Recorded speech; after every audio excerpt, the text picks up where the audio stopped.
ਵਾਹਿਗੁਰੂ ਜੀ ਕਾ ਖਾਲਸਾ ਵਾਹਿਗੁਰੂ ਜੀ ਕੀ ਫਤਿਹ। ਸਿੱਖੀ ਸਿੱਖਿਆ ਗੁਰ ਵਿਚਾਰ ਦੇਖ ਰਹੀ ਸਾਰੀ ਸੰਗਤਾਂ ਨੂੰ ਮੈਂ ਅਚਿੰਤ ਕੌਰ ਜੀ ਆਇਆਂ ਨੂੰ ਆਖਦੀ ਹਾਂ। ਤਿਉਹਾਰ ਇੱਕ ਕੌਮ ਦੀ ਜਾਨ ਹੁੰਦੇ ਨੇ। ਜਿੱਥੇ ਤਿਉਹਾਰ ਇੱਕ ਕੌਮ ਨੂੰ ਉਸਦੇ ਵਿਰਸੇ ਨਾਲ ਜੋੜਦੇ ਨੇ, ਉੱਥੇ ਹੀ ਉਹ ਇੱਕ ਕੌਮ ਦੇ ਜੀਣ ਦਾ ਕਾਰਨ ਵੀ ਬਣਦੇ ਨੇ। ਅੱਜ ਦਾ ਸਾਡਾ ਵਿਸ਼ਾ ਹੈ ਸਿੱਖ ਧਰਮ ਅਤੇ ਦੀਵਾਲੀ ਦਾ ਤਿਉਹਾਰ। ਕਿ ਦੀਵਾਲੀ ਦੇ ਤਿਉਹਾਰ ਦਾ ਸਿੱਖ ਧਰਮ ਵਿੱਚ ਕੋਈ ਮਹੱਤਵ ਹੈ? ਇਸ ਗੱਲ ਬਾਰੇ ਵਿਚਾਰ ਕਰਨ ਲਈ ਸਾਡੇ ਨਾਲ ਅੱਜ ਹੈਗੇ ਨੇ ਜਸਮੀਤ ਸਿੰਘ ਜੀ और कुलविंदर भैन जी।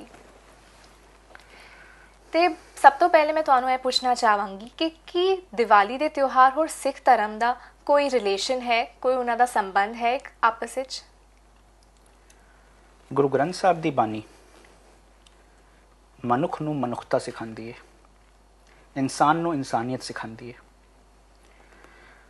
एक सिख दुनिया जदों खुश है, कोई चीज़ की प्राप्ति हुई है, कोई त्यौहार मना रही है, दुनिया की खुशी नाल खुश जरूर होंदा है।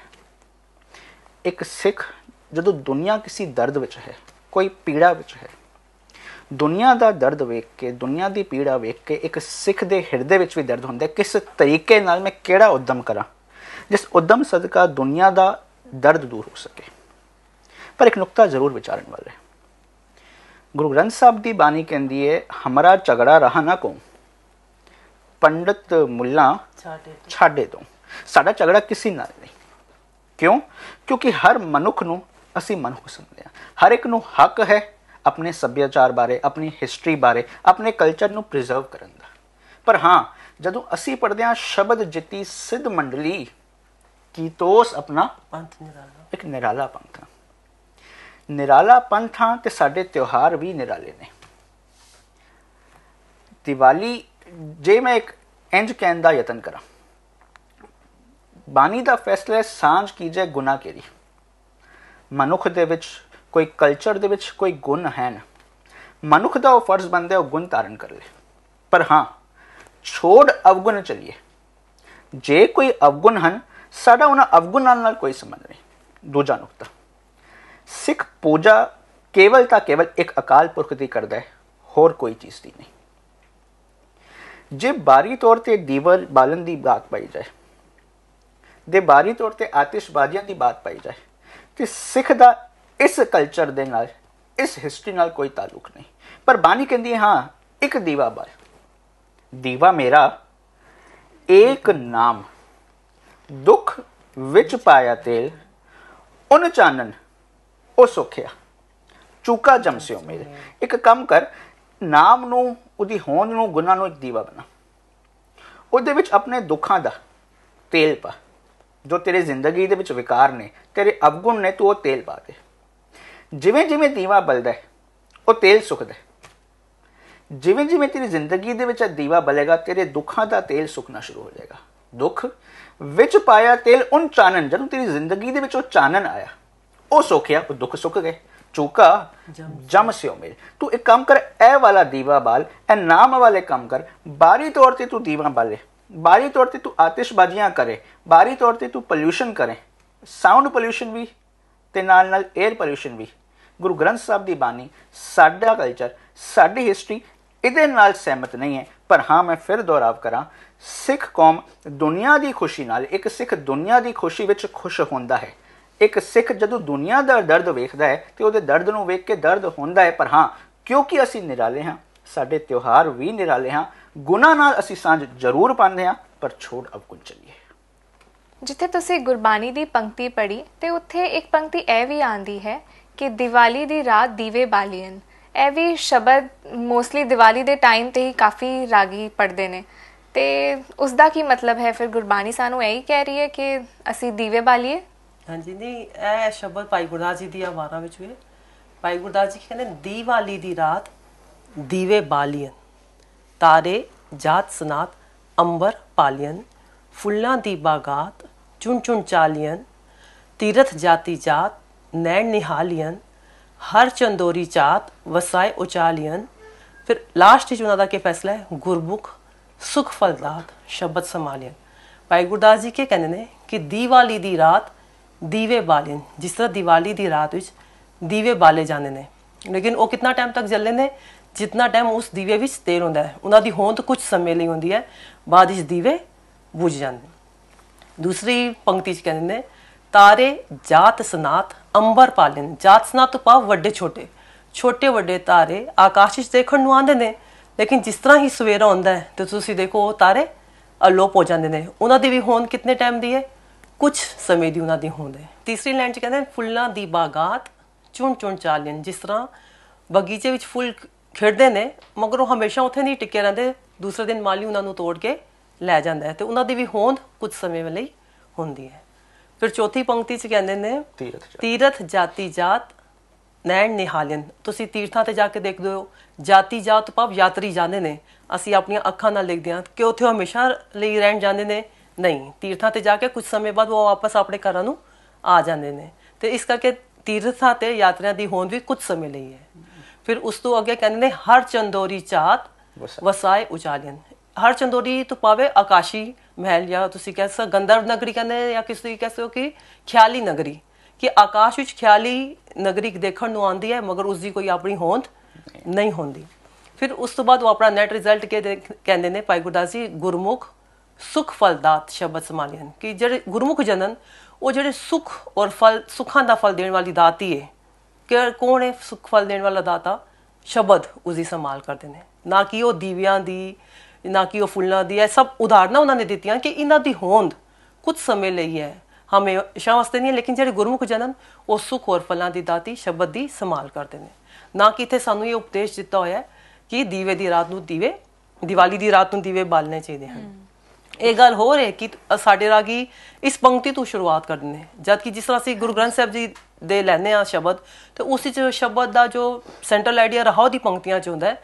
ਤੇ ਤੁਸੀਂ ਭਾਈ ਗੁਰਦਾਸ ਜੀ ਦੀਆਂ ਵਾਰਾਂ ਦੇਖੋ, ਇਹਨਾਂ ਦਾ ਜੋ ਸ਼ਬਦ ਦਾ ਵਾਰ ਦਾ ਜੋ ਮੇਨ ਨਿਚੋੜ ਹੁੰਦਾ ਉਹ ਹਮੇਸ਼ਾ ਆਖਰੀ ਪੰਕਤੀ 'ਚ ਹੁੰਦਾ ਹੈ। ਤੇ ਆਖਰੀ ਪੰਕਤੀ ਗੁਰਮੁਖ ਸੁਖ ਫਲਦਾਸ ਸ਼ਬਦ ਸੰਭਾਲੀਆਂ। ਤੇ ਲੇਕਿਨ ਅਸੀਂ ਪਹਿਲੀ ਪੰਕਤੀ ਸੁਣ ਕੇ ਤੇ ਸੋਚਦੇ ਹਾਂ ਕਿ ਸਾਨੂੰ ਦੀਵੇ ਬਾਲ, ਕਿਉਂਕਿ ਸਾਨੂੰ ਸਮਝ ਨਹੀਂ ਹੈ, ਬਾਣੀ ਦੀ ਵਿਚਾਰ ਨਹੀਂ ਕੀਤੀ ਹੋਈ, ਇਸ ਕਰਕੇ ਅਸੀਂ ਉਹ ਸ਼ਬਦ ਸੁਣ ਕੇ ਤੇ ਅਸੀਂ ਸੋਚਦੇ ਹਾਂ ਕਿ ਨਹੀਂ ਦੀਵੇ ਬਾਲਣੇ ਚਾਹੀਦੇ ਹਨ। ਤੇ ਇਹ ਟ੍ਰੈਂਡ ਸ਼ੁਰੂ ਹੋ ਗਿਆ। ਤੇ ਗੁਰੂ ਨਾਨਕ ਪਾਤਸ਼ਾਹ ਜੀ ਨੇ ਆਸਾ ਦੀ ਵਾਰ ਵਿੱਚ ਵੀ ਕਿਹਾ ਕਿ ਜੇ ਸੋ ਚੰਦਾ ਉਗਵੇ ਸੂਰਜ ਚੜੇ ਹਜ਼ਾਰ, ਏਤੇ ਚਾਨਣ ਹੁੰਦਿਆਂ ਗੁਰਬਿਤ ਕੋਰ ਅੰਧਾ। ਦੇਖਿए ਤੁਹਾਡਾ ਸਵਾਲ ਸੀ ਕਿ ਤੁਸੀਂ ਜ਼ਿਕਰ ਕੀਤਾ ਦੀਵਾ ਮੇਰਾ ਏਕ ਨਾਮ, ਪਰ ਦੀਵਾਲੀ ਵਾਲੇ ਦਿਨ ਇਹ ਵੀ ਪੜਿਆ ਜਾਂਦਾ ਦੀਵਾਲੀ ਦੀ ਰਾਤ ਦੀਵੇ ਬਾਲੀਨ। ਇੱਕ ਸਵਾਲ ਹਰ ਸਿੱਖ ਦੇ ਹਿਰਦੇ ਵਿੱਚ ਉੱਠਣਾ ਲਾਜ਼ਮੀ ਹੈ, ਕਿਉਂਕਿ ਗੁਰਦੁਆਰੇ ਜਦੋਂ ਸਿੱਖ ਜਾ ਰਿਹਾ ਹੈ ਉਧਰ ਲਗਾਤਾਰ ਇਹ ਪੰਕਤੀ ਦੁਹਰਾਈ ਜਾ ਰਹੀ ਹੈ, ਦੀਵਾਲੀ ਦੀ ਰਾਤ ਦੀਵੇ ਬਾਲੀਨ, ਦੀਵਾਲੀ ਦੀ ਰਾਤ ਦੀਵੇ ਬਾਲੀਨ। ਪ੍ਰਭਾਵ ਤੇ ਇਹ ਪਏਗਾ, ਪਹਿਲੇ ਇਹ ਗੱਲ ਸਮਝ ਨਾ ਆਈ, ਇਹ ਦੱਸੀ ਨਾ ਗਈ ਕਿ ਇਹ ਗੁਰੂ ਗ੍ਰੰਥ ਸਾਹਿਬ ਦੀ ਬਾਣੀ ਨਹੀਂ ਹੈ, ਇਹ ਭਾਈ ਗੁਰਦਾਸ ਦੀ ਵਾਰ ਹੈ। ਦੂਜੀ ਗੱਲ ਇਹ ਗੱਲ ਸਮਝਾਈ ਨਹੀਂ ਗਈ ਕਿ ਭਾਈ ਗੁਰਦਾਸ ਦੀ ਵਾਰ, ਭਾਈ ਗੁਰਦਾਸ ਦਾ ਇੱਕ ਤਰੀਕਾ, ਇੱਕ ਅੰਦਾਜ਼, ਇੱਕ ਸਟਾਈਲ ਹੈ ਸਾਨੂੰ ਸਮਝਾਉਣ ਦਾ। ਭਾਈ ਗੁਰਦਾਸ ਬਹੁਤ ਸੌਖੀਆਂ ਉਦਾਹਰਨਾਂ ਦਿੰਦੇ ਨੇ ਤੇ ਅੰਤ ਵਿੱਚ ਨਿਚੋੜ ਕੱਢਦੇ ਨੇ। ਸਾਨੂੰ ਇਹ ਨਹੀਂ ਦੱਸਿਆ ਗਿਆ ਕਿ ਦੀਵਾਲੀ ਦੀ ਰਾਤ ਦੀਵੇ ਬਾਲੀਨ, ਭਾਈ ਗੁਰਦਾਸ ਜੀ ਇਹ ਨਹੀਂ ਕਹਿ ਰਹੇ ਕਿ ਦੀਵੇ ਬਾਲੋ, ਬਲਕਿ ਇੱਕ ਐਗਜ਼ਾਮਪਲ ਦੇ ਰਹੇ ਨੇ ਕਿ ਦੀਵੇ ਬਾਲਣ ਦਾ ਕੀ ਲਾਭ, ਕਿਉਂਕਿ ਉਹ ਟੈਂਪਰੇਰੀ ਹੈ।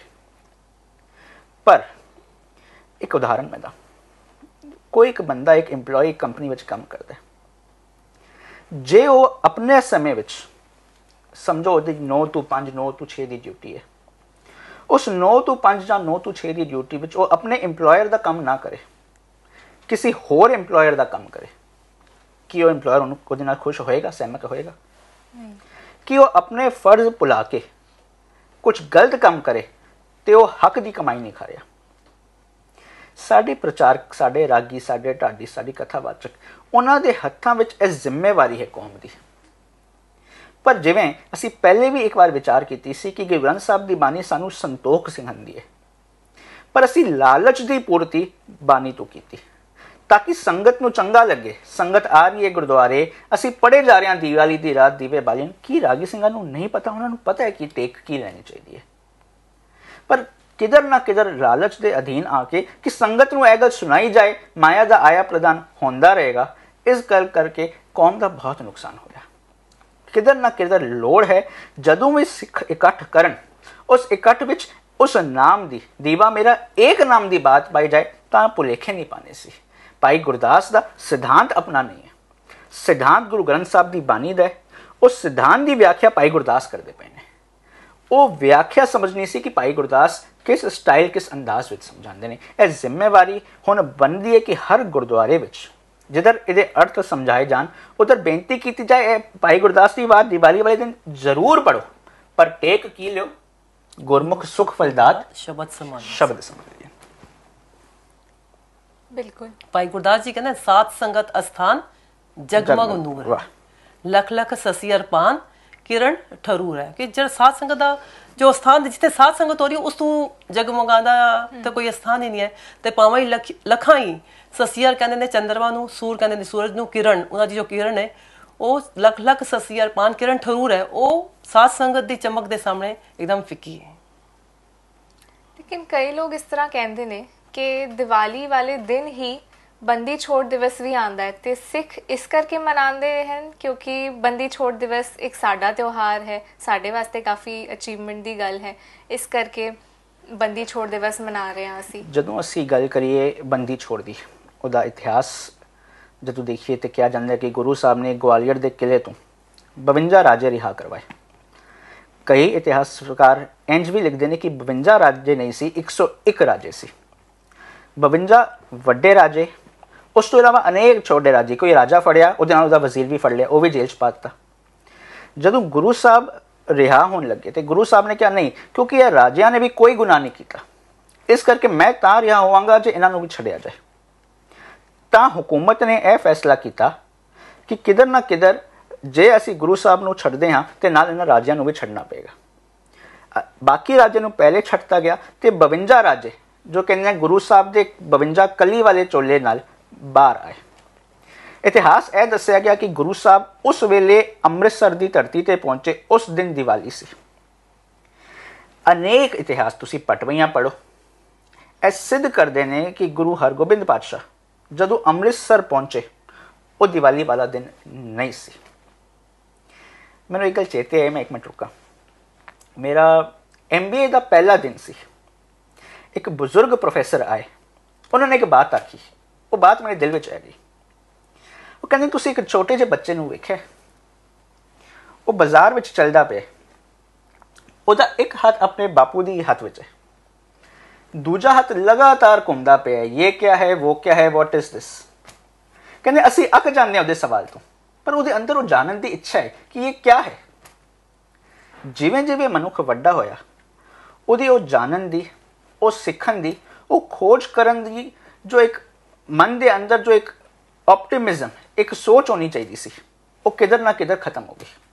ਉਹ ਆਬਜੈਕਟਿਵਿਟੀ ਖਤਮ ਹੋ ਗਈ। ਸਾਨੂੰ ਜੋ ਪਰੋਸਿਆ ਗਿਆ ਅਸੀਂ ਅੱਖਾਂ ਮੇਟ ਕੇ ਮੰਨ ਲਿਆ, ਅਸੀਂ ਇਤਿਹਾਸ ਦੀ ਖੋਜ ਨਾ ਕੀਤੀ। ਪਰ ਨੁਕਤਾ ਮੈਂ ਹਲੇ ਵੀ ਇਹ ਨਾ ਆਖਾਂ ਕਿ ਗੁਰੂ ਹਰਗੋਬਿੰਦ ਪਾਤਸ਼ਾਹ ਉਸ ਦਿਨ ਪਹੁੰਚੇ ਜਾਂ ਨਹੀਂ ਪਹੁੰਚੇ। ਇਤਿਹਾਸਕਾਰ ਦੱਸਦੇ ਨੇ ਕਿ ਉਸ ਦਿਨ ਨਹੀਂ ਪਹੁੰਚੇ, ਪਰ ਨੁਕਤਾ ਦੂਜਾ ਵਿਚਾਰਨ ਵਾਲਾ ਹੈ। ਜੇ ਮੰਨ ਲਓ ਗੁਰੂ ਸਾਹਿਬ ਉਸ ਦਿਨ ਪਹੁੰਚੇ ਵੀ ਹੋਣ ਤੇ ਕੀ ਉਹ ਇਹ ਕਹਿਣਗੇ ਕਿ ਤੁਸੀਂ ਆਤਿਸ਼ਬਾਜ਼ੀਆਂ ਕਰੋ? ਕੀ ਉਹ ਇਹ ਕਹਿਣਗੇ ਕਿ ਤੁਸੀਂ ਦੀਵੇ ਬਾਲੋ? ਦੀਵੇ ਅੰਮ੍ਰਿਤਸਰ ਦੀ ਧਰਤੀ ਤੇ ਉਸ ਵੇਲੇ ਬਾਲੇ ਗਏ ਜਦੋਂ ਹਰਗੋਬਿੰਦ ਪਾਤਸ਼ਾਹ ਪਹੁੰਚੇ ਨੇ। ਪਰ ਉਹਦਾ ਕਾਰਨ ਕੀ ਹੈ? ਗੁਰੂ ਹਰਗੋਬਿੰਦ ਪਾਤਸ਼ਾਹ ਗਵਾਲੀਅਰ ਦੇ ਕਿਲੇ ਵਿੱਚ ਇੱਕ ਲੰਬਾ ਸਮਾਂ ਕੈਦ ਰਹੇ। ਜਦੋਂ ਬਾਹਰ ਆਏ ਸਿੱਖਾਂ ਦੇ ਵਿੱਚ ਬੜੀ ਖੁਸ਼ੀ ਸੀ, ਸਿੱਖਾਂ ਦਾ ਬੜਾ ਭਾਰੀ ਇਕੱਠ ਸੀ। ਹੁਣ ਇਸ ਇਕੱਠ ਵਿੱਚ ਚਾਨਣਾ ਕਿਸ ਤਰੀਕੇ ਨਾਲ ਕੀਤਾ ਜਾਏ? ਉਸ ਵੇਲੇ ਸਾਧਨ ਕੀ ਸੀ? ਦੀਵੇ।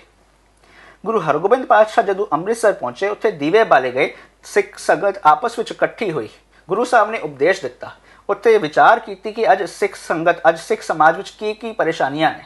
ਇਹ ਵਿਚਾਰ ਕਰਨ ਲਈ ਲਾਈਟ ਦੀ ਲੋੜ ਸੀ ਤੇ ਉਹ ਦੀਵੇ ਬਾਲੇ ਗਏ। ਪਰ ਮੈਂ ਇੱਕ ਨੁਕਤਾ ਹੋਰ ਜ਼ਰੂਰ ਸਾਂਝਾ ਕਰਾਂ।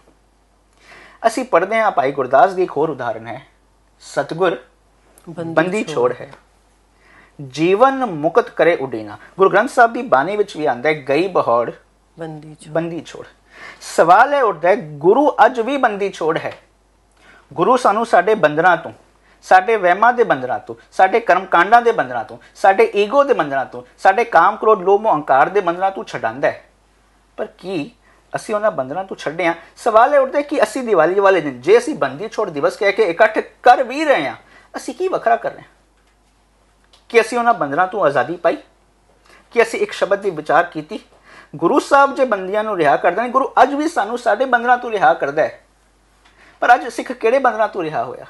ਸਿੱਖ ਵਹਿਮਾਂ ਭਰਮਾਂ ਕਰਮਕਾਂਡਾਂ ਦੇ ਜੇ ਬੰਧਨਾਂ ਵਿੱਚ ਫਸਿਆ ਹੋਇਆ ਹੈ, ਜੇ ਉਸ ਦਿਨ ਆ ਕੇ ਨਿਸ਼ਾਨ ਸਾਹਿਬ ਦੇ ਉੱਤੇ ਮੋਮਬੱਤੀਆਂ ਬਾਲੀਆਂ ਜਾ ਰਹੇ ਨੇ ਹੋਰ ਬੰਧਨਾਂ ਵਿੱਚ ਫਸ ਰਿਹਾ, ਬਲਕਿ ਜੋ ਨਿਤਾ ਪ੍ਰਤੀ ਆਸਾ ਕੀ ਵਾਰ ਵਿੱਚ ਪੜਦਾ ਬਲਿਹਾਰੀ ਕੁਦਰਤ ਵਸਿਆ, ਉਹ ਇੱਕ ਦਿਨ ਲਾ ਕੇ ਕੁਦਰਤ ਦਾ ਇੰਨਾ ਨੁਕਸਾਨ ਕਰਦੇ, ਕਿਹੜੇ ਬੰਧਨ ਤੋਂ ਰਿਹਾ ਹੋਇਆ। ਇੱਕ ਨੁਕਤਾ ਹੋਰ, ਕਿਉਂਕਿ ਤੁਸੀਂ ਇਤਿਹਾਸ ਬਾਰੇ ਪੁੱਛਿਆ, ਦੀਵਾਲੀ ਵਾਲਾ ਦਿਨ ਇੱਕ ਬਹੁਤ ਵੱਡੀ ਸ਼ਹਾਦਤ ਦਾ ਕਾਰਨ ਬਣਦਾ ਹੈ। ਭਾਈ ਮਨੀ ਸਿੰਘ ਜੀ, ਬਾਬਾ ਬੰਦਾ ਸਿੰਘ ਬਹਾਦਰ ਦੀ ਸ਼ਹਾਦਤ ਤੋਂ ਬਾਅਦ ਕੌਮ ਲਈ ਇੱਕ ਬੜਾ ਔਖਾ, ਬੜਾ ਵਿਪਦਾ ਭਰਾ ਸਮਾਂ, ਸਿੱਖ ਜੰਗਲਾਂ ਵਿੱਚ ਨੇ, ਸਿੱਖਾਂ ਦਾ ਸ਼ਿਕਾਰ ਕੀਤਾ ਗਿਆ। ਉਸ ਵੇਲੇ ਕਿਧਰ ਨਾ ਕਿਧਰ ਸਿੱਖ ਆਪਸ ਵਿੱਚ ਵੰਡੇ ਵੀ ਗਏ। ਭਾਈ ਮਨੀ ਸਿੰਘ ਨੇ ਉਸ ਵੇਲੇ ਦੀ ਹਕੂਮਤ ਜ਼ਕਰੀਆ ਖਾਨ ਨੂੰ ਕਿਹਾ ਕਿ ਅਸੀਂ ਅੰਮ੍ਰਿਤਸਰ ਦੀ ਧਰਤੀ ਤੇ ਇਕੱਠ ਕਰਨਾ ਚਾਹੁੰਦੇ ਹਾਂ। ਕਿਉਂ? ਕਿਉਂਕਿ ਉਸ ਵੇਲੇ ਜਿਹੜੇ ਮੇਨ ਤਿਉਹਾਰ ਨੇ, ਵਿਸਾਖੀ ਹੋ ਗਈ, ਦੀਵਾਲੀ ਹੋ ਗਈ, ਲੋਕਾਂ ਨੂੰ ਪਤਾ ਹੈ ਸੰਦੇਸ਼ੇ ਭੇਜਣੇ ਬੜੇ ਸੌਖੇ ਨੇ, ਅਸੀਂ ਉਸ ਦਿਨ ਇਕੱਠ ਕਰਨਾ ਚਾਹੁੰਦੇ ਹਾਂ। ਜ਼ਕਰੀਆ ਖਾਨ ਨੇ ਕਿਹਾ ਜਿਵੇਂ ਅੱਜ ਅਸੀਂ ਕੁਝ ਕਰਨਾ ਹੋਏ ਤੇ ਟੈਕਸ ਦੇਣਾ ਪੈਂਦਾ, ਜ਼ਕਰੀਆ ਖਾਨ ਕਹਿੰਦੇ ਤੁਹਾਨੂੰ ਟੈਕਸ ਦੇਣਾ ਪਏਗਾ, ਜੇ ਤੁਸੀਂ ਇਕੱਠ ਕਰਨਾ ਹੈ ਤੇ ਟੈਕਸ ਦੇਣਾ ਪਏਗਾ। ਭਾਈ ਮਨੀ ਸਿੰਘ ਕਹਿੰਦੇ ਕੋਈ ਗੱਲ ਨਹੀਂ, ਇਹ ਇਕੱਠ ਹੋਏਗਾ, ਖਾਲਸਾ ਇੱਥੇ ਸੱਜੇਗਾ, ਮੈਂ ਟੈਕਸ ਦੇ ਦਾਂਗਾ।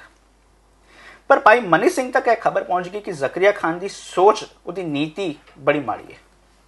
ਉਹਨੇ ਇਹ ਸੋਚਿਆ ਕਿ ਸਿੱਖ ਜੰਗਲਾਂ ਵਿੱਚ ਨੇ, ਉਹਨਾਂ ਨੂੰ ਮਾਰਨਾ ਬੜਾ ਔਖਾ ਹੈ। ਜਦੋਂ ਸਾਰੇ ਸਿੱਖ ਇੱਕ ਜਗ੍ਹਾ ਤੇ ਇਕੱਠੇ ਹੋਣਗੇ, ਸਿੱਖ ਲੀਡਰਸ਼ਿਪ ਇੱਕ ਜਗ੍ਹਾ ਤੇ ਇਕੱਠੀ ਹੋਏਗੀ, ਇਹਨਾਂ ਨੂੰ ਇੱਕੋ ਵਾਰੀ ਮਾਰਤਾ ਜਾਏ। ਉਹਨੇ ਲਖਪਤ ਰਾਏ ਨੂੰ ਕਿਹਾ। ਭਾਈ ਮਨੀ ਸਿੰਘ ਕੋਲ ਇਹ ਹੁਕਮ, ਭਾਈ ਮਨੀ ਸਿੰਘ ਕੋਲ ਇਹ ਸੰਦੇਸ਼ਾ ਪਹੁੰਚ ਗਿਆ। ਭਾਈ ਮਨੀ ਸਿੰਘ ਨੇ ਫਿਰ ਸੰਦੇਸ਼ੇ ਪਹੁੰਚੇ ਕਿ ਕੋਈ ਨਾ ਆਇਓ, ਕਿਉਂਕਿ ਜ਼ਕਰੀਆ ਖਾਨ ਦੀ ਨੀਤੀ, ਉਹਦੀ ਨੀਅਤ ਬੜੀ ਮਾੜੀ ਹੈ, ਉਹ ਇੱਕੋ ਥਾਂ ਤੇ ਸਾਨੂੰ ਮਾਰ ਦੇਗਾ। ਇਕੱਠ ਹੋਇਆ ਨਾ। ਜ਼ਕਰੀਆ ਖਾਨ ਭਾਈ ਮਨੀ ਸਿੰਘ ਨੂੰ ਕਹਿੰਦਾ ਹੈ ਕਿ ਤੁਹਾਨੂੰ ਟੈਕਸ ਦੇਣਾ ਪਏਗਾ। ਭਾਈ ਮਨੀ ਸਿੰਘ ਕਹਿੰਦੇ ਨੇ ਕਿ ਜੇ ਇਕੱਠ ਹੀ ਨਹੀਂ ਹੋਇਆ, ਤੇਰੀ ਨੀਅਤ ਬੜੀ ਮਾੜੀ ਸੀ, ਕਾਹਦਾ ਟੈਕਸ? ਕੌਮ ਦਾ ਆਗੂ ਹੈ ਜੋ ਕੌਮ ਦੀ ਗੋਲਕ ਦੀ ਸਹੀ ਵਰਤੋਂ ਕਰਨਾ ਚਾਹੁੰਦਾ ਹੈ। ਅੱਜ ਅਸੀਂ ਗੋਲਕ ਦੀ, ਜਿਹਨੂੰ ਕਹਿੰਦੇ ਪਏ ਹਾਂ ਗੁਰੂ ਕੀ ਗੋਲਕ, ਗਰੀਬ ਦਾ ਮੂੰਹ ਹੈ। ਉਸ ਗਰੀਬ ਦਾ ਮੂੰਹ ਨਾ ਹੋ ਕੇ ਜੇ ਅਸੀਂ ਲੱਖਾਂ ਦੀ ਆਤਿਸ਼ਬਾਜ਼ੀਆਂ ਕਰੀਏ, ਫਿਰ ਭਾਈ ਮਨੀ ਸਿੰਘ ਦੇ ਇਤਿਹਾਸ ਤੋਂ ਸੇਧ ਤਾਂ ਨਾ ਲੈਣਾ। ਭਾਈ ਮਨੀ ਸਿੰਘ ਕਹਿੰਦੇ ਨੇ ਇੱਕ ਪੈਸਾ ਵੀ ਨਹੀਂ ਦਿੱਤਾ ਜਾਏਗਾ। ਭਾਈ ਮਨੀ ਸਿੰਘ ਦਾ ਬੰਦ ਕੱਟ ਕੇ ਸ਼ਹੀਦ ਕੀਤਾ ਗਿਆ। ਜੋ ਕੌਮ ਉਸ ਵੇਲੇ ਟੁਕੜੇ ਹੋ ਰਹੀ ਸੀ, ਭਾਈ ਮਨੀ ਸਿੰਘ ਆਪਣੇ ਸਰੀਰ ਦੇ ਟੁਕੜੇ ਕਰਵਾ ਕੇ ਉਸ ਕੌਮ ਨੂੰ ਇੱਕ ਕਰਨ ਦਾ ਯਤਨ ਕਰਦੇ ਨੇ। ਹੁਣ ਸਵਾਲ ਖੜਾ ਹੁੰਦਾ ਹੈ, ਜੇ ਅਸੀਂ ਇਹ ਮੰਨ ਲਈਏ ਕਿ ਗੁਰੂ ਹਰਗੋਬਿੰਦ ਪਾਤਸ਼ਾਹ ਦੀਵਾਲੀ ਵਾਲੇ ਦਿਨ ਅੰਮ੍ਰਿਤਸਰ ਆਏ, ਮੈਂ ਕਹਿੰਦਾ ਮੰਨ ਵੀ ਲਈਏ, ਪਰ ਇੱਕ ਬੰਨੇ ਦੀਵਾਲੀ ਵਾਲੇ ਦਿਨ ਗੁਰੂ ਹਰਗੋਬਿੰਦ ਪਾਤਸ਼ਾਹ ਆ ਰਹੇ ਨੇ ਤੇ ਦੂਜੇ ਪਾਸੇ ਉਸੇ ਦਿਨ ਦੇ ਕਾਰਨ ਭਾਈ ਮਨੀ ਸਿੰਘ ਦੀ ਸ਼ਹਾਦਤ ਹੋ ਰਹੀ ਹੈ। ਖੁਸ਼ੀ ਮਨਾਈਏ ਕਿ ਗਮ? ਗੱਲ ਨਾ ਖੁਸ਼ੀ ਦੀ ਹੈ ਨਾ ਗਮ ਦੀ ਹੈ, ਗੱਲ ਹੈ ਉਸ ਸਿਧਾਂਤ ਨਾਲ ਜਾਣਨ ਦੀ। ਨਾਲੇ ਦੂਜੀ ਬਾਤ, ਗੁਰੂ ਨਾਨਕ ਪਾਤਸ਼ਾਹ ਵੀ ਬਾਬਰ ਨੂੰ ਜਦੋਂ ਕਹਿੰਦੇ ਨੇ ਹੈ ਬਾਬਰ ਤੂੰ ਜਾਬਰ ਹੈ, ਉਹਨੇ ਹਮਲਾ ਕੀਤਾ, ਕਿਨੇ ਆਵਾਜ਼ ਨਾ ਚੁੱਕੀ? ਗੁਰੂ ਨਾਨਕ ਪਾਤਸ਼ਾਹ ਨੇ ਜੋ ਕਹਿੰਦੇ ਨੇ ਪਾਪ ਕੀ ਜੰਜਲੇ ਕਾਬੂ ਨਹੀਂ ਆਇਆ, ਜ਼ੋਰੀ ਮੰਗੇ ਦਾਨ ਮੇ ਲਾ ਲੋ। ਗੁਰੂ ਨਾਨਕ ਸਾਹਿਬ ਨੂੰ ਵੀ ਕੈਦ ਕੀਤਾ ਗਿਆ, ਗੁਰੂ ਨਾਨਕ ਸਾਹਿਬ ਰਿਹਾ ਹੋਏ, ਉਹਨਾਂ ਨੇ ਵੀ ਲੋਕਾਂ ਨੂੰ ਰਿਹਾ ਕਰਵਾਇਆ। ਫਿਰ ਗੁਰੂ ਨਾਨਕ ਸਾਹਿਬ ਨਾਲ ਬੰਦੀ ਛੋੜ ਕਿਉਂ ਨਹੀਂ ਜੋੜਿਆ ਗਿਆ? ਗੁਰੂ ਤੇਗ ਬਹਾਦਰ ਪਾਤਸ਼ਾਹ ਸ਼ਹਾਦਤ ਤੋਂ ਪਹਿਲੇ ਕੈਦ ਕੀਤੇ ਗਏ, ਰਿਹਾ ਹੋਏ, ਫਿਰ ਦੁਬਾਰਾ ਗ੍ਰਿਫਤਾਰੀ ਹੋਈ ਤੇ ਫਿਰ ਸ਼ਹਾਦਤ ਕੀਤੀ ਗਈ। ਗੁਰੂ ਤੇਗ ਬਹਾਦਰ ਪਾਤਸ਼ਾਹ ਨਾਲ ਫਿਰ ਕਿਉਂ ਨਾ ਜੁੜਿਆ? ਇਹ ਗੱਲ ਵਿਚਾਰਨ ਵਾਲਿਆਂ ਨੇ, ਸਮਝਣ ਵਾਲਿਆਂ ਨੇ ਕਿ ਸਿਧਾਂਤ ਕੀ ਹੈ। ਗੱਲ ਨਾ ਖੁਸ਼ੀ ਦੀ ਹੈ ਨਾ ਗਮ ਦੀ ਹੈ। ਸਿੱਖ ਖੁਸ਼ੀ ਹੋ ਕੇ ਬਿਨਾਂ ਮਤਲਬ ਭੰਗੜੇ ਨਹੀਂ ਪਾਉਂਦਾ, ਸਿੱਖ ਗਮ ਵਿੱਚ ਆ ਕੇ ਬਿਲਕੁਲ ਆਪਣਾ ਮੋਟੀਵੇਸ਼ਨ ਖੋਣ ਨਹੀਂ ਦਿੰਦਾ। ਗੱਲ ਹੈ ਸਮਝਣ ਦੀ ਕਿ ਭਾਈ ਮਨੀ ਸਿੰਘ ਕਿਸ ਸਿਧਾਂਤ ਬਾਰੇ ਸਾਨੂੰ ਜੋੜੇ ਸੀ, ਗੁਰੂ ਹਰਗੋਬਿੰਦ ਪਾਤਸ਼ਾਹ ਨੇ ਕਿਸ ਕੀਮਤੀ ਸਿਧਾਂਤ ਨਾਲ ਸਾਨੂੰ ਜੋੜਿਆ। ਜੇ ਇਹ ਵਿਚਾਰਾਂ ਕੋਈ ਵੀ ਦਿਨ ਵਿੱਚ ਕੀਤੀ ਜਾਏ, ਹਾਂ ਤੇ ਫਿਰ ਮੁਬਾਰਕ ਹੈ, ਪਰ ਜੇ ਉਸ ਦਿਨ ਇਕੱਠੇ ਹੋ ਕੇ ਬੰਦੀ ਛੋੜ ਦਿਵਸ ਕਹਿ ਕੇ ਸਾਨੂੰ ਕੋਈ ਬੰਧਨਾਂ ਤੋਂ ਮੁਕਤੀ ਨਾ ਮਿਲੇ, ਫਿਰ ਲਾਭ ਤਾਂ ਕੋਈ ਨਾ ਹੋਇਆ ਨਾ। ਸਾਨੂੰ ਸੋਚਣਾ ਪਏਗਾ ਅਸੀਂ ਅਚੀਵ ਕੀ ਕਰ ਰਹੇ ਹਾਂ। ਬਿਲਕੁਲ ਸਹੀ ਗੱਲ ਹੈ। ਤੇ ਤੁਸੀਂ ਬਹੁਤ ਇੱਕ ਸੋਹਣੀ ਪੰਕਤੀ ਦੱਸੀ ਸੀ ਗੁਰੂ ਗ੍ਰੰਥ ਸਾਹਿਬ ਜੀ ਚੋਂ ਕਿ ਸਾਂਝ ਕਰੀ ਜੈ ਗੁਣਾ ਕੇਰੀ ਛੋੜ ਅਵਗਣ ਚਲੀਏ। ਤੇ ਇਸ ਤਿਉਹਾਰ ਨਾਲ ਸੰਬੰਧਿਤ ਇਸ ਤਰ੍ਹਾਂ ਦੇ ਕਿਹੜੇ ਅਵਗਣ ਨੇ ਜੋ ਸਾਨੂੰ ਨਹੀਂ ਅਪਣਾਉਣੇ ਚਾਹੀਦੇ ਨੇ? ਹੁਣ ਜਿਸ ਤਰ੍ਹਾਂ ਤੁਸੀਂ ਦੇਖੋਗੇ ਕਿ ਜਦੋਂ ਮਤਲਬ ਅਸੀਂ ਪਟਾਕੇ ਜਲਾਉਂਦੇ ਹਾਂ, ਉਸ ਨਾਲ ਤੁਸੀਂ ਦੇਖੋਗੇ ਇੱਕ ਵੇਸਟ ਆਫ ਮਨੀ ਹੈ, ਪਲੱਸ 에ਅਰ ਪੋਲਿਊਸ਼ਨ ਵੀ ਹੋ ਜਾਂਦੀ ਹੈ। ਫਿਰ ਇੱਕ ਪਾਸੇ ਤੁਸੀਂ ਦੇਖੋ ਘਰ 'ਚ ਬਜ਼ੁਰਗ ਬਿਮਾਰ ਹਨ, ਉਹਨਾਂ ਵਾਸਤੇ ਵੀ ਕਿੰਨੀ ਪ੍ਰੋਬਲਮਸ ਆ ਜਾਂਦੀਆਂ ਨੇ। ਫਿਰ ਅਸੀਂ ਤੀਸਰੇ ਪਾਸੇ ਦੇਖਦੇ ਹਾਂ ਕਿ ਇਸ ਤਿਉਹਾਰ 'ਤੇ ਸਪੈਸ਼ਲੀ ਲੋਕ ਜੂਆ ਖੇਡਦੇ ਨੇ, ਜੋ ਕਿ ਘਰਾਂ ਦੇ ਘਰ ਤਬਾਹ ਹੋ ਜਾਂਦੇ ਨੇ। ਹਾਂਜੀ, ਇਹ ਸਾਰੇ ਫੋਕਟ ਕਰਮ ਨੇ ਕਾਫੀ ਜੋ ਅਸੀਂ ਕਰਦੇ ਰਹਿੰਦੇ ਹਾਂ। ਤੇ ਗੱਲ ਜਿਸ ਨੇ ਕਿਹਾ ਕਿ ਪਹਿਲੇ ਵੀ ਉਦਾਹਰਨ ਕੀਤੀ ਕਿ ਅਸੀਂ ਪੜ੍ਹਦੇ ਹਾਂ ਕਿ ਕੁਦਰਤ ਦਿਸੇ ਕੁਦਰਤ ਸੁਣੀਏ, ਅਸੀਂ ਕਹਿੰਦੇ ਹਾਂ ਬਲਿਹਾਰੀ ਕੁਦਰਤ ਵਸਿਆ, ਪਰ ਇੱਕ ਦਿਨ ਵਿੱਚ ਕਿੰਨਾ ਕੁ 에ਅਰ ਪੋਲਿਊਸ਼ਨ, ਕਿੰਨਾ ਕੁ ਨੋਇਸ ਪੋਲਿਊਸ਼ਨ, किन्ने पैसे की बर्बादी तो इसका नैगेटिव इंप्लीकेशन किधर हो रहा है। एक गरीब परिवार है, वो देखते कि सारा समाज पैसे फूकता पे, पैसे जलांदा पे, वो कहेगा मैनू भी जो छोटा मोटा बोनस मिले है मैं या तो शराबा भी छुड़ावांगा, तो मैं भी वो 500 रुपए के पटाके लैके 1000 रुपए के पटाके लैके मैं भी वो जलावांगा। जिते किधर ना किधर आप इलिटरेसी के कारण, लैक ऑफ एजुकेशन के कारण पावर्टी विच है, उधर इहो जी रस्मां विच फस के जो समाज विच देखदा पे वो हले भी आप भी करता है जो उन्हें थोड़ा जा बोनस मिले, थोड़े जे पैसे मिले। इस करके जो एक अजीब जी जिंदगी विच आप उलझिया रह गया, वही जिंदगी उसकी आने वाली पीढ़ी भी भुगतेगी। जे वो जाने, जे वो जागे, जे वो समझे कि वही पैसे की वरतों अपने बच्चों की एजुकेशन में पा सकते, वही पैसे की वरतों समाज की एक चंगी काड़त लिए की जा सकती है। पर नहीं, अगेन फिर मैं दोहराव करा, जे असी कहिए कि नैगेटिव इंप्लीकेशन किहड़े ने, जो चंगी विचार जो समाज दे विच, क्योंकि हमारा झगड़ा रहा ना कौन, साडा झगड़ा किदे नाल नहीं, दुनिया जो समाज हर एक बंदे नूं हक है जो त्यौहार वो मनांदा है उन्होंने पूर्ण तौर पर हक है वो त्यौहार मनाए। पर हाँ, जे किधर नैगेटिव इंप्लीकेशंस हो रहे हैं, पोल्यूशन हो रहा है, किधर ना किधर पैसे की बर्बादी हो रही है, एक पासे असीं कह रहे हैं इन्फ्लेशन इन्ना ज़्यादा है, दूजे बंदे पैसे की बर्बादी इंज की जा रही है, तो सिख सांझ करी जे गुनाह केरी छोड़ अवगुण चलिए। जे बंदी छोड़ करांगे कि असी शराबां दे बंधनां तो छुटे हैं, कि असी देहताड़ियां दे बंधनां तो छुटे हैं, कि असी विकारां दे बंधनां तो छुटे हैं। अज सिखां दे मसले अदालतां विच ने, साडी अकल नूं की हो गया, असी की प्राप्ति की है जो असी वड्डे वड्डे दावे करिए, आतिशबाजियां करिए। अज पंजाब दा नौजवान किस चौराहे ते खलोता है, पंजाब दे विच जे नशा है तो फिर असी किस मुँह नाल आतिशबाजियां कर रहे हैं कि सोचांगे किवें उस नौजवान नूं उच्चे चुकिया जाए, किवें उस नौजवान नूं एडुकेट किया जाए। जो इन्हां गल्लां बारे विचार करांगे फिर आप ही छोड़ अवगुण चलिए। मैं फिर दोहराव करा, दोबारा स्ट्रेस करा, दुनिया की खुशी विच सानू खुशी है। दुनिया जो त्यौहार मनाती है हर मनुख नूं, तुहानूं, मैनूं, इन्हां नूं सबनूं हक है। पर हाँ, सिख क्योंकि न्यारा है, इस करके सांझ करी जाए गुनाह केरी छोड़ अवगुण चलिए। सिख पूजा केवल ता केवल एक अकाल दी करदा है, सिख वो काम करता है जिन्हां दे नाल जीवन दे विच गुण आन, समाज दा भला हो सके, वो पैसे की वरतों जिन्हां नूं लोड़ है उत्थे पाई जा सकती है। इस त्यौहार तो से एक प्लस पॉइंट लै सकते हैं कि बाहर की रोशनी करने नाल चंगा अगर असीं अपने मन के अंदर रोशनी करिए। हाँ जी, बाहर तीसे चांदना दिल अंधियारी रात वाली साड़ी जो गल बनी हुई है, असीं अपने अंदर दा दीवा जलाइए। सतगुरु शब्द उजारो दीपा मिट्टे अंधकार ते मंदर रतन कोटड़ी खुली अनूपा। जदों वो दीपा उजागर करेंगे, जदों गुरु नानक साहब का आगमन पुरब होंदा है, भाई गुरदास दी एक वार पढ़ी जाती है, सतगुरु नानक प्रगटिया मिट्टी धुंध जग चानन हुआ। जदों गुरु नानक दे ज्ञान का प्रकाश होया, समाज दे विच जो वहम परम कर्म कांड की धुंध सी, धुंध अलोप हो गई। धुंध शब्द वरते हनेरा नहीं, हनेरा लाइट नाल दूर हो जाती है, धुंध बहुत खतरनाक है। गुरु नानक दे ज्ञान दे नाल, गुरु नानक दे ज्ञान दे प्रकाश दे नाल वो धुंध अलोप हो गई। सतगुरु नानक प्रगटिया मिट्टी धुंध जग चानन हुआ, ज्यों कर सूरज निकलिया तारे छप अंधेर बलोआ। वो अंधेरा दूर हो गया। पर अज लोड़ है किधर ना किधर, जदों वो पंक्ति बार बार गुरु नानक साहब के आगमन पुरब ते बार बार पढ़ी जाती है, असी एक स्वै प्रचुल करिए कि साडी जिंदगी दे विच वो ज्ञान, वो प्रकाश आए, वो धुंध साडी जिंदगी तो निकलीए। नहीं तो नगर कीर्तन विच ढोलकी कुटदा होया भी जे हत्थां विच मुंदरिया पाए तो फिर किहड़ी धुंध मिट्टी है। जे असी भी ज्योतिषां बाबियां दे कोल रहीए फिर पर चिमटे लैके कहिए सतगुरु नानक प्रगटिया मिट्टी धुंध, फिर किहड़ी धुंध मिट्टी है। जदों इस तरीके नाल असी विचारांगे कि गुरमत दी विचारधारा की कहंदी है, साडे किहड़े त्यौहार ने, उन्हां दे विच किहड़े गुण ने, फिर हाँ जरूर साडे समाज दी, साडी सोसाइटी दी एक चंगी काड़त करी जा सकती है। अज असी सिੱਖੀ होर दिवाली त्यौहार बारे चर्चा की। असी समझिया कि जिथे समाज के हर एक मनुख नूं अपना त्यौहार मनाउण दा पूरा हक है, उत्थे ही दिवाली अते सिख धर्म का कोई संबंध नहीं। गुरु ग्रंथ साहिब जी की बाणी विच एक यह भी बचन आंदा है कि बिन तेल दीवा क्यों जले। एक दीवे नूं बालण लई 3 चीज़ां की लोड़ होंदी है, एक है दीवा, दूजा तेल अते तीजा है रूह। गुरु साहिब आप दसदे ने कि दीवा किवें बलेगा। पोथी पुराण कमाईए, यानी कि ਗੁਰੂ ਦੇ ਉਪਦੇਸ਼ ਨੂੰ ਆਪਣੇ ਹਿਰਦੇ ਵਿੱਚ ਕਮਾਈਏ, ਪੌਵੱਟੀ ਇਤ ਤਨ ਪਾਈਏ, ਯਾਨੀ ਕਿ ਪਰਮਾਤਮਾ ਦਾ ਨਿਰਮਲ ਪੌ ਆਪਣੇ ਹਿਰਦੇ ਅੰਦਰ ਵਸਾਈਏ। ਤੇ ਜਿਸ ਦੇ ਹਿਰਦੇ ਅੰਦਰ ਪਰਮਾਤਮਾ ਦਾ ਪੌ ਹੋਏਗਾ ਉਹ ਕਦੀ ਕੋਈ ਗਲਤ ਕੰਮ ਨਹੀਂ ਕਰੇਗਾ। ਸੱਚ ਬੂਝਣ ਆਨ ਜਲਾਈਏ, ਯਾਨੀ ਕਿ ਇਸ ਦੀਵੇ ਨੂੰ ਸੱਚ ਨਾਲ ਰੋਸ਼ਨ ਕਰੀਏ। ਇਹ ਤੇਲ ਦੀਵਾ ਇਉਂ ਜਲੇ। ਇਸ ਤਰ੍ਹਾਂ ਜਦੋਂ ਇਹ ਦੀਵਾ ਜਲ ਪਏਗਾ ਤੇ ਜ਼ਿੰਦਗੀ ਵਿੱਚ ਗਿਆਨ ਦਾ ਪ੍ਰਕਾਸ਼ ਹੋਵੇਗਾ। ਉਮੀਦ ਹੈ ਤੁਹਾਨੂੰ ਸਾਡਾ ਅੱਜ ਦਾ ਐਪੀਸੋਡ ਪਸੰਦ ਆਇਆ ਹੋਵੇਗਾ। ਤੁਸੀਂ ਆਪਣੇ ਸੁਝਾਅ ਲਿਖ ਕੇ ਸਕਰੀਨ ਤੇ ਦਿੱਤੇ ਹੋਏ ਈਮੇਲ ਐਡਰੈਸ ਤੇ ਭੇਜ ਸਕਦੇ ਹੋ।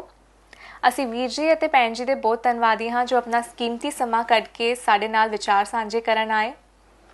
ਹੋਈਆਂ ਭੁੱਲਾਂ ਚੁੱਕਾਂ ਦੀ ਖਿਮਾ ਕਰਨੀ, ਫਤਿਹ ਪ੍ਰਵਾਨ ਕਰਨੀ। ਵਾਹਿਗੁਰੂ ਜੀ ਕਾ ਖਾਲਸਾ, ਵਾਹਿਗੁਰੂ ਜੀ ਕੀ ਫਤਿਹ।